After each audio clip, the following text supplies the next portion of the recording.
mấy bài lâu nè lẽ ဘာလို့လဲဆိုတော့သမီးမှာငါပြောသည်ကော်ပြန်ကျော်မာလေးမှာလိုက်အော်ဒါမှာလို့ပါ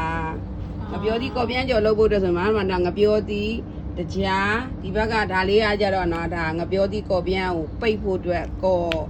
ဂျုံမှုတ်ကိုပဲယူနွေးနဲ့မှုထားတာနော်ပြီးရင်ငါပြောသည်ကိုမှဒီလိုထဲဒီလိုကြွကြွလေးဒီလိုအိတ်တစ်လုံးလို့တယ်နော်ဒီလိုအိတ်ကလေးတစ်လုံးမှာလိပ်ပြီးတော့ငါပြောသည်ကိုပြားလိုက်ပါပြားပြီးသွားပြီဆိုရင်ဒီမှာခဲ့ပြီးကြားထဲမယ်ပြီးလိမ့်မယ်ဒီမှာသူ့ဘောနော်ဒီကော်လေးနဲ့ဒီမျိုး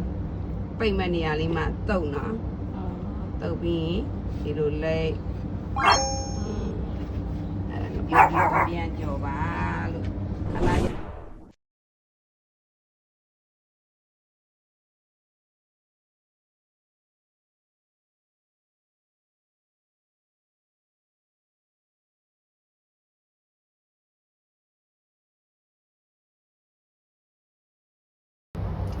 ပြောဒီကြောပါရဲ့စပြီးတော့ပြောကော်ပြန်